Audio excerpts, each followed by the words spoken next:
So verse 9, when the Lamb broke the fifth seal, I looked at the altar of sacrifice and saw beneath it the souls of all those who had been slaughtered for the word of God and on account of their martyr's witness for the Lamb, or their testimony of the Lamb.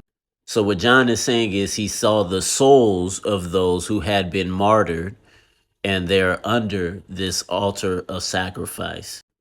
These saints sacrificed themselves, or they were killed as a sacrifice. That's why they're under the altar of sacrifice. A deafening outcry swelled from them, saying, how long, O Lord, or O Master, as it says here, holy and true, until you judge those who dwell on the earth and vindicate our blood? Now, if you take a futurist position of what's being said here, you're saying these saints right here, these souls right here, are still waiting to be vindicated. I believe this has to do with the saints in John's time. Because let's see what Jesus says. Then a shining white robe was given to each of them.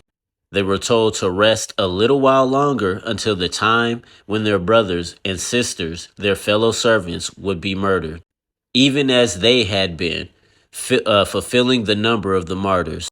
So they're being told to wait a little while longer until the fulfillment of the number, this particular number, you feel me, comes in which their brothers, brothers and sisters, their fellow servants, you feel me, would be slain in the same way that they were. If you take a futurist position, then you are saying these saints up here are still waiting for their vindication. Then I saw the Lamb fragment the sixth seal, and an immense quake shook the earth.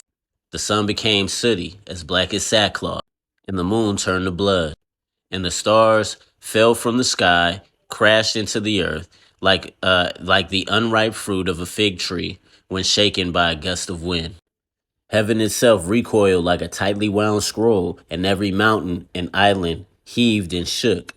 The kings and counselors of the earth, monarchs, majesties, magnates, all the powerful, together with every slave, every freeman, hid in the caves and clefts, in the clefts of the mountain, pardon me, y'all, and called out to the mountains and to the rocks, fall on us, hide us from the presence of the one seated on the throne, and from the wrath of the Lamb. For the awesome day of his wrath has come, and who can withstand it? Now, what we're seeing is the day of the Lord, you feel me? But what we're seeing specifically is the judgment, Jesus coming in judgment of the temple. Just remember, y'all, we're seeing a vision. You know what I'm saying? John is receiving a vision.